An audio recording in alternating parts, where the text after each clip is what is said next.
Hello everyone, আসসালামু আলাইকুম। কেমন আছেন সবাই? আই হোপ সবাই অনেক বেশি ভালো আছেন। আজ আপনাদের জন্য নতুন আরও একটি রেসিপি নিয়ে চলে এলাম। আজ শেয়ার করব নরসিংদীর ঐতিহ্যবাহী মিনি নকশি পিঠা। এই পিঠাগুলো ওপরটা ক্রিস্পি আর ভেতরটা রসালো, খেতে অসম্ভব মজার।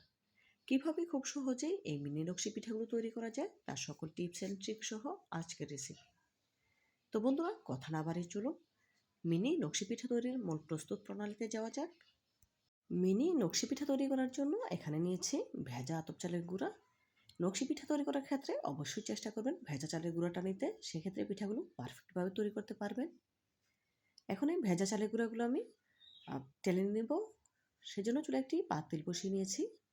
এখন গ্যাসের ফ্লেম অন করে দিয়ে নেড়েচেড়ে চালের গুঁড়াটা খুব ভালোভাবে টেলে নেব। দেখুন, অনবরত নেড়েচেড়ে চালের গুঁড়োটা আমি টেলে একদম ঝরঝরে করে নিচ্ছি। দেখুন, চালের গুঁড়োটা আমার টেলে নেওয়া হয়েছে, একদম ঝরঝরে হয়ে গিয়েছে, দেখেই বুঝতে পারছেন। এখন গরম থাকা অবস্থায় একটি মিক্সিং বলে ঢেলে নিয়েছি। এখন এর সাথে অ্যাড করে দেব পরিমাণ মতো লবণ, 4 টেবিল চামচ সয়াবিন তেল, ফোটানো গরম পানি দিয়ে এখন ডো তৈরি করে নেব। অবশ্যই চালের গুঁড়োটা গরম থাকতে থাকতে গরম পানি দিয়ে এই ডোটাকে তৈরি করে নিতে হবে। আমি কয়েকবারে অল্প অল্প পানি অ্যাড করে দিয়ে এই ডোটা তৈরি করে নিচ্ছি। তবে একসাথে খুব বেশি পরিমাণে পানি দিতে যাবেন না, এতে করে ডোটা অনেক বেশি নরম হয়ে যেতে পারে, তখন আর পারফেক্টভাবে নকশি পিঠা তৈরি করা যাবে না। সেজন্য আমি কয়েকবারে অল্প অল্প করে পানি অ্যাড করে নিচ্ছি।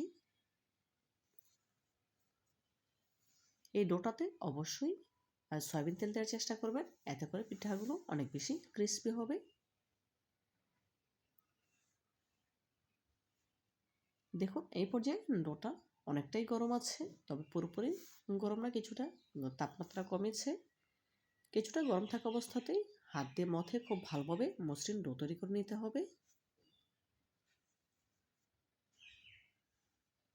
দেখুন, খুব ভালোভাবে মথে নিয়ে মসৃণ ডো তৈরি করে নিয়েছি। ডোটা কতটা সফট হয়েছে দেখেই বুঝতে পারছেন। এখন এখান থেকে পরিমাণ মতো ডো নিয়ে আমি রুটি বেলে নেব। আমি বড় সাইজের একটি রুটি বেলবো, তারপর ছোট ছোট করে কেটে নেব। সেজন্য আমি বেশি পরিমাণে ডো নিয়েছি, তবে আপনারা যদি ছোট ছোট করে রুটি বেলে নিতে চান সেক্ষেত্রে আপনারা অল্প করে নিয়ে তারপর রুটি বেলে নেবেন। রুটি বেলার জন্য আমি এখানে কোনো শুকনো আটা ময়দা ব্যবহার করব না, আমি সামান্য একটু তেল মেখে নিচ্ছি। তেল মেখে নিই আর রুটিটা বেলে নেব। আমরা সাধারণত যেরকম রুটি খাই, এই রুটিটা তার থেকেও অনেক বেশি মোটা করে বেলতে হবে, যেহেতু নকশি পিঠা তৈরি করব, পাতলা করা যাবে না।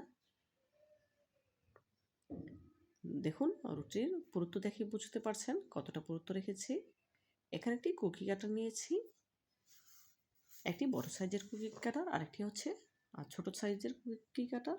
তবে আপনাদের কাছে যদি কুকি কাটার না থাকে সেক্ষেত্রে অন্য যে কোনো বয়ামের মুখা দিয়েও কেটে নিতে পারেন, কোনো অসুবিধা নেই।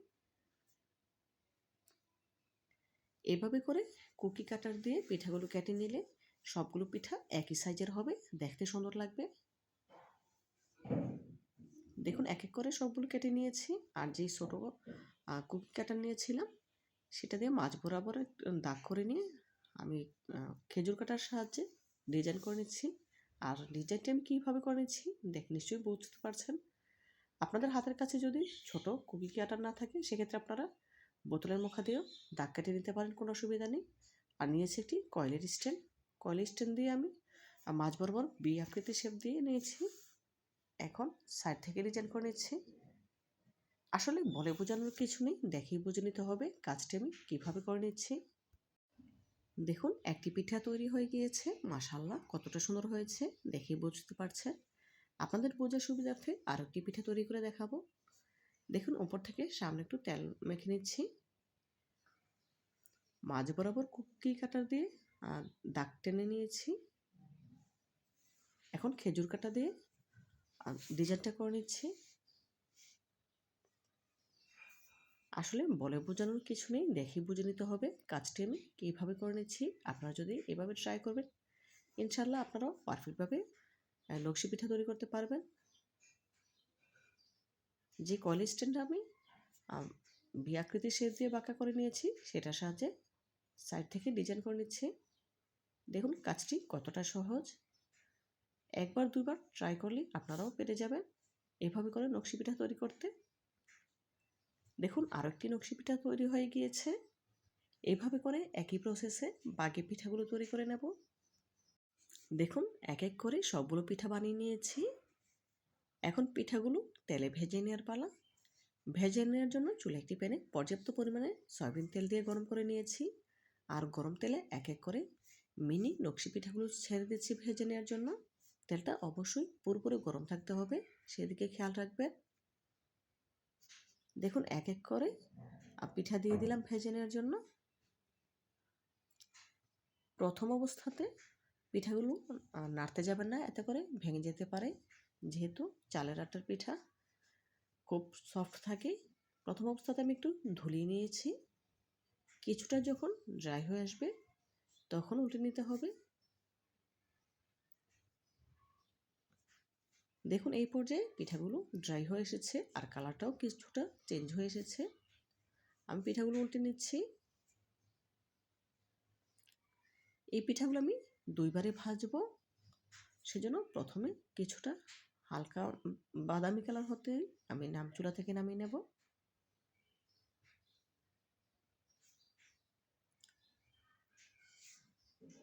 এই পিঠাগুলোকে অনেকে দুইবারে ভাজা হয় বলে দোভাজা বলে থাকে।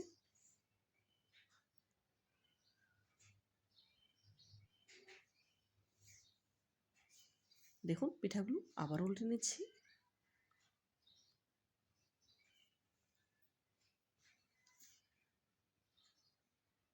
এই পর্যায়ে পিঠাগুলো আমার ভাজা হয়ে গিয়েছে। যেহেতু আরও একবার ভাজবো, সেই জন্য এর থেকে বেশি কালার করব না, তাহলে আবার দ্বিতীয়বার ভাজার সময় পিঠাগুলো পুড়ে যেতে পারে।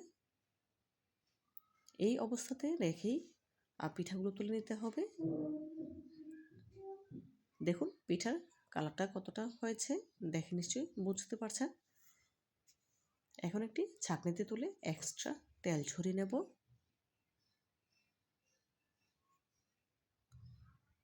এইভাবে করে একই প্রসেসে বাকি পিঠাগুলো ভেজে নেব। এক এক করে সবগুলো পিঠা ভাজা হয়ে গিয়েছে। এখন আমি গুড়ের শিরাটা তৈরি করব। চুলে একটি প্যান বসিয়ে নিয়েছি, দিয়ে দিলাম মেজারমেন্ট কাপের 1 কাপ আখের গুড়। তার সাথে অ্যাড করে দিচ্ছি 1/4 কাপ পানি। কাপটা 2 পানি দিয়ে দিয়েছি 1/2 চা চামচ গোটা মৌরি ফ্লেভারের জন্য। আপনারা যদি মৌরি ফ্লেভার পছন্দ করেন সেক্ষেত্রে মৌরি দিতে পারেন, আর যদি মৌরি ফ্লেভার আপনার ভালো না লাগে সেক্ষেত্রে একটি তেজপাতা ছিঁড়ে দিয়ে দিতে পারেন ফ্লেভারের জন্য। এতে করে খুব সুন্দর ফ্লেভার পাবেন। 1/4 চা চামচ দিয়ে দিলাম লবণ। এখন নেড়েচেড়ে গুড়ের শিরাটা তৈরি করে নিচ্ছি। গুড়ের শিরাটা খুব বেশি ঘন করার প্রয়োজন নেই, যেহেতু আমি পাতলা শিরা করব। আমি আপনাদের দেখিয়ে দিচ্ছি গুড়ের শিরাটা কতটা ঘনত্ব করেছি, দেখে নিশ্চয়ই বুঝতে পারছেন। একতার বা দোতার হবার প্রয়োজন নেই, সামান্য একটু ঘন হলেই চলবে। দেখুন আমি আঙুলে নিয়ে দেখিয়ে দিচ্ছি। দেখুন একতারও কিন্তু হয়নি। এমনটা হলেই গ্যাসের ফ্লেম অফ করে দিতে হবে। এর থেকে বেশি ঘন করব না, তাহলে কিন্তু গুড়ের শিরাটা চিট হয়ে যাবে, তখন আর খেতে ভালো লাগবে না। এদিকে যে পিঠাগুলো আমি আগে থেকে ভেজে রেখেছিলাম পুরোপুরি ঠান্ডা হয়ে গিয়েছে। আর এই পিঠাগুলো যদি আপনারা সংরক্ষণ করতে চান তাহলে এয়ারটাইট বক্সে ভরে 1 মাস জুড়ে সংরক্ষণ করে রেখে তারপর আবার ভেজে গুঁড়ো শিরা দিয়ে নিতে পারেন, কোনো অসুবিধা নেই। আমি এখনই আবার ভেজে নিচ্ছি। আমি যেহেতু ভিডিও করছি একবারেই ভিডিও করে আপনাদের দেখিয়ে দিচ্ছি। তবে অবশ্যই পিঠাগুলো পুরোপুরি ঠান্ডা করে নিতে হবে। কুসুম গরম তেলে পিঠাগুলো ছেড়ে দিয়েছি। গ্যাসের ফ্লেম লো টু মিডিয়ামের মাঝামাঝি রেখে পিঠাগুলো ভেজে নিচ্ছি। যেহেতু পিঠাগুলো আগে ভেজে নেওয়া হয়েছিল, যদি গরম তেলে ছাড়তাম তাহলে কিন্তু পিঠাগুলোর সাথে সাথেই পুড়ে যেত। সেজন্য কুসুম গরম তেলে ছেড়ে লো টু মিডিয়ামের মাঝামাঝি রেখে পিঠাগুলো মুচমুচে করে ভেজে নিচ্ছি।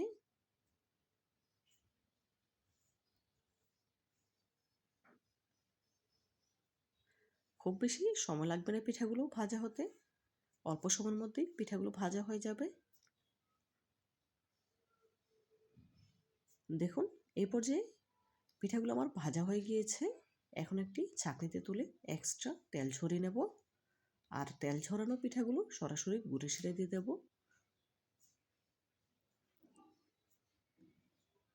পিঠাগুলো গরম থাকতে থাকতে গুড়ের শিরা দিয়ে নিতে হবে, যেহেতু গুড়ের শিরাটা আমার পুরোপুরি ঠান্ডা হয়ে গিয়েছে। সেজন্য ঠান্ডা গুড়ের শিরায় গরম পিঠাগুলো ছেড়ে 1 থেকে 1.5 মিনিট নেড়ে চেড়ে তুলে নেব। এর থেকে বেশি সময় রাখার প্রয়োজন নেই। 1-1.5 মিনিটের মধ্যেই পিঠাগুলো পুরোপুরি শিরাটা টেনে নেবে। দেখুন খুব ভালোভাবে নেড়ে চেড়ে গুড়ের শিরাটা পিঠাতে লাগিয়ে নিচ্ছি। এখন একটি ছাঁকনিতে তুলে এক্সট্রা গুড়ের শিরাটা ঝরিয়ে নেব। দেখুন ছাঁকনিতে তুলে নিয়েছি। এভাবে করে একই প্রসেসে বাকি পিঠাগুলো তেলে ভেজে গুড়ের শিরায় দিয়ে নেব। এক এক করে সবগুলো পিঠা তৈরি হয়ে গিয়েছে। এখন একটি পিঠা আপনাদের ভেঙে দেখাবো। দেখুন কতটা ক্রিস্পি হয়েছে। ওপরটা যতটা ক্রিস্পি আর ভেতরটা ততটাই রসালো। দেখে নিশ্চয়ই বুঝতে পারছেন কতটা মুচমুচে হয়েছে পিঠাগুলো। তো বন্ধুরা আজকের মতো বিদায় নিচ্ছি। দেখা হবে নতুন কোনো দিনে নতুন কোনো রেসিপিতে। ভালো থাকবেন সবাই। আল্লাহ হাফেজ।